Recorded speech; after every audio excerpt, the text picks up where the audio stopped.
Hey guys, and welcome to my first look at 10 Second Ninja. This is a kind of like speedrunny platformy game, and I think it's best explained by just getting into it and showing you guys the first level. So here I am. I'm this little ninja in the bottom left corner, and the goal of every level is just to kill all of these Nazi robots. The idea is that Robot Hitler has come, and there's a series of like kind of funny. I don't know if they're really my sense of humor, but there's a series of cutscenes where you see Robot Hitler commanding his troops, and one of his advisors is like, "We should really give these robots guns." He's like, "Nah, fuck that." But anyway, so I have the ability to walk around. I have a sword that goes like this, and I have shurikens that I can throw to make my time easier. And as you can see, super easy. But the real challenge here, if we go ahead and retry this level, is to do it as fast as possible. So as you can see, my fastest time is 1.98. I only did it in 2.02 seconds that time. And you know, even then, it's not too hard to get basically the fastest time possible there. Obviously, there's going to be some competition for the world record time, but there's a certain number of frames in which you can do a level like that. But they get more and more complicated as you go on. As you can see, wow, that was real bad. You can also double jump in this game, but as you can see, levels get a little bit more. Oh wow, that was real bad. A little bit more complicated, but this is the way the game will go. Like you'll get to a level, you'll clear it out like that, and be like, wow, I could have done way better. And then you'll retry, and then like 10 years later, you'll find that your life is just over because of 10 Second Ninja. And you know, 5.1, so it could still do better if I just optimize a little bit further here. That was not good. I don't remember how to run a lot of these levels anymore because I, you know, obviously went on to the later levels. And I should mention that my biggest, my biggest concern with this game is that it's actually really, really short. Like, you're not going to spend, wow, that was bad. You're not going to spend, like, you know, many hours just getting through this game. If you're going to spend a lot of time with this game, you're going to do it by like, you know, trying to speed run. And I know a lot of people who are into that too. I know Biznap spent a lot of his time just, you know, trying to max out his scores, get as good as possible. Oh man, I totally forget the route for this level. It's gotta be like, we're gonna have to hit the guy on the top somehow. I'm thinking the best way to do that is going to be to come up this. Oops. Come up this way. And then, well, I didn't use any of my shurikens, so that can't be right. Pretty much all of the best times are going to involve shurikens. But anyway, that's totally fine. As you can see, you have 10 seconds to do each level. There's not a single level in the entire game that is difficult to beat within 10 seconds. There are a couple of boss fights where it's much more possible to die, and so you'll spend a little bit more time on them. But if I didn't want to just run through this game, I could probably run through the entire game within, you know, 20 minutes, maybe 30, because it's just not hard at all. Like, as you can see, super easy to kill this boss, but if I want to do it fast, then, oops, didn't mean to leave that. If I want to do it fast, then I have to figure out, like, okay, how am I going to get over to him quickly and hit him every time he bounces efficiently.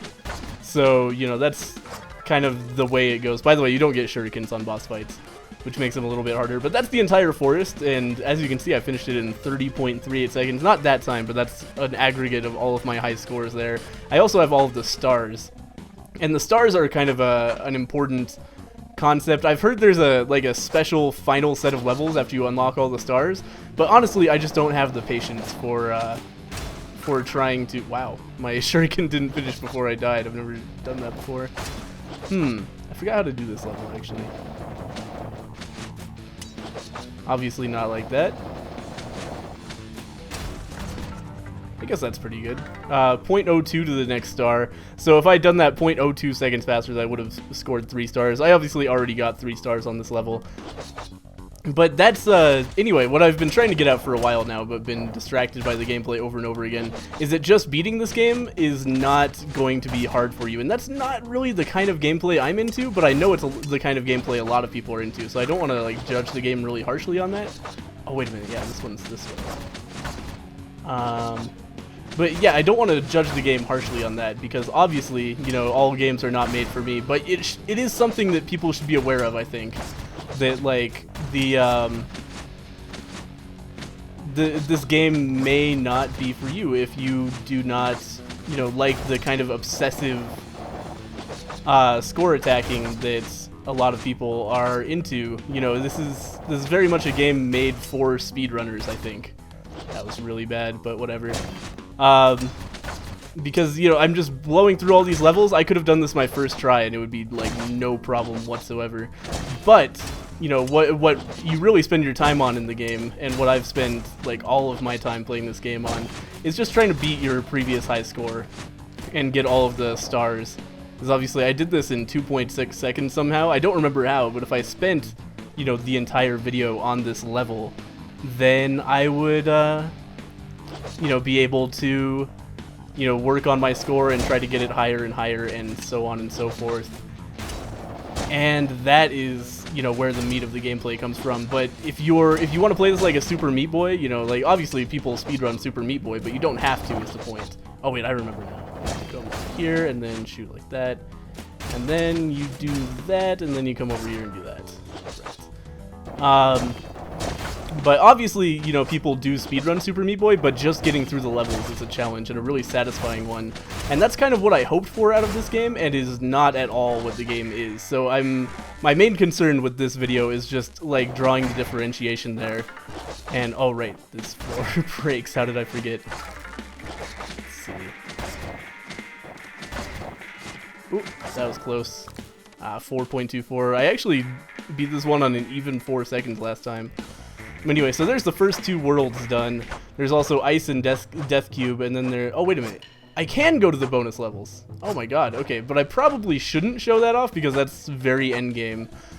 And, you know, I don't know how much of this game I want to show off, because, again, like, most of the time playing this game is not seeing new levels. Most of it is figuring out the puzzle of the level that you're on, and figuring out the best way to get all of the stars. Like, let's go to the one level I don't have all the stars on. This one's given me a lot of trouble, and I've spent a lot of time with it. It is the one where I was finally like, okay, I think I've had enough of 10 Second Ninja, because I'm just, like, straight up not a speedrunner personality. You know, it starts... You know, it's just not something I want to spend as much time on as this game kind of demands. You know, it's not my style of gameplay. I really enjoyed my first, like, 75 minutes with the game, because it was all about just, like, getting to new levels and trying out new stuff. And I also, you know, obviously went for 3 stars on everything on my way, and that was fun for the early levels, but later on they did get nearly impossible for somebody of my skill level. Obviously somebody who's better at speedrunning platformers could probably do really well at it. I know Biznap certainly has all of the stuff done. So I'm not sure if I'm doing the right route here. I've spent a lot of time on this, as I've said, trying to figure out the most efficient way to get the 3 stars here. And it's hard. It's real fucking hard. I kind of suspect that I don't have the right route here, but I can't imagine what else I could do. It's like, I come over there, I come over here, I hit this guy, then I jump up here, hit both of these guys with the same shuriken. Did it too slow because I'm stopping to explain things.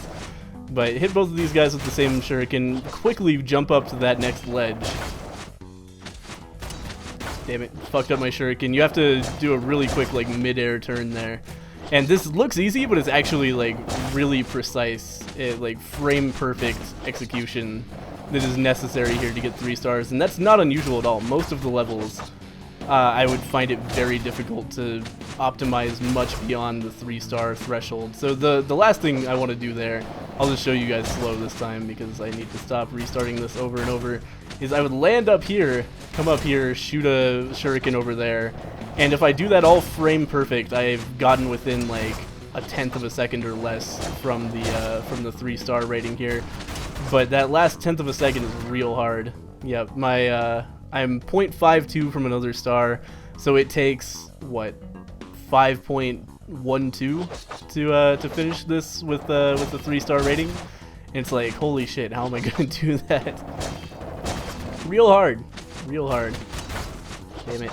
And I keep on not jumping high enough. One mechanic of this game that is kind of interesting is that a lot of the time getting your score down is going to come down to optimizing your jumps.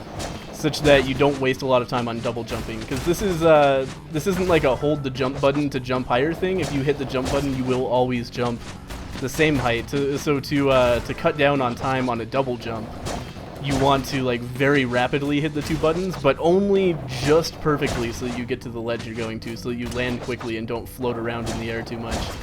And that's real hard to optimize sometimes, and that's why I keep on falling short of these jumps. It's not like I'm an idiot and can't jump high enough, or I'm purposefully not, but you have to do the jumps just like frame perfect to oh, that was really good, and then I fucked it up at the end. That could have been it. Ah, fuck. But this is what playing 10 Second Ninja actually feels like. Like, I showed you guys just me blowing through a lot of levels to kind of show some mechanics and stuff, and so you guys get the gist of the gameplay. Here is what you'll actually be doing for most of the time. You'll like get to a new level and be like, okay, I need to master the shit out of this level. So you'll just play it over and over again and reset and like shave down your time by, you know, oh, I did it! Oh, but I'm still 0.1 seconds away. How the fuck am I gonna cut it down that much? But I did beat my previous time, so that's good. Oh, that was really good too, but fucked it up at the end. Just one tiny fuck up, but it, you know, again, it's 10-second levels, so it's really good about getting that thing going in your brain where you're like, okay, gotta just play this over and over and over again, and like, okay, just one more, just one more, just one more, because one more is like, what, 3 seconds, 4 seconds. It's no big deal. But, you know, pretty quickly you've spent like an hour at your computer. My first playthrough of this game was 75 minutes long, and that's how long it took me to clear the entire campaign and get most of the stars in the early levels. But, you know, I would like play a level until it frustrated me and then go on to the next one, basically. And that was like the most fun 75 minutes of this game that I've played, and ever since then, every time I've come back, it's been like, okay, time to fucking get my nose on the grindstone, just figure out how to beat this level. You know, spending 20 minutes on the same level, doing this over and over and over again, trying to get my next star. And you know, I'm hesitant to show any more of the game because, again, I've shown you guys half of the normal levels. There's a bonus levels thing later, and as you get more stars, you unlock more bonus levels, I guess. I was under the impression that you actually had to have all of the stars to get to the first bonus level, and then there was just like a Cotton Alley style finish, but obviously I'm just an idiot because like during the video I found out that there are more levels I could have played, and that's definitely something I'm going to check out as well. But basically what I'm saying here is that if you just want to beat all of the levels, don't expect to spend long at all with this game. And I actually, if that's the case for you, kind of think this game is pretty overpriced. It is, I think it's like $10, which for such a short game that's so light on content is not much. But the speedrunning aspect means that, you know, it's potentially something that people could be obsessed with for like 20 hours or more, and it could be a really great experience for them. And I'm not going to say that those people should not buy this game. So if you like speedrunning, you know you like speedrunning. This is a game with built-in speedrunning elements, and it's you know, very tight, feels good to play, and it's going to be a good thing for you. You can compete on the leaderboards and have a good time with that. If you're somebody like me who likes platformers but doesn't like, you know, this obsessive optimization of levels that you see on display right now so much, then you're going to want to avoid 10 Second Ninja, because it's not going to be really up your alley. You're going to have fun with it for a little while, and then later on you're going to be like, man, I spent way too much on this game that was only an hour long. Because that is how long the game is if you just go through the levels. But regardless, I think I've spent long enough beating up these same robots over and over again and trying to do it a tenth of a second faster. And again, I don't want to show too much more of the game because, like, showing the levels is showing all the content, and then, you know, most of the time you spend playing this game is just going to be doing that content over and over again, so I don't want to display too much. I think you guys have gotten a good idea of kind of how the game works, what you guys are going to be up to if you buy this game. And if you are into this sort of like platformer speedrunning aspect, I definitely recommend checking it out on Steam. I'm going to put a link in the description. I think it still has its open week sale going on for a little bit longer. I was a little bit late putting this video out because I was a little bit late getting the game. But check it out.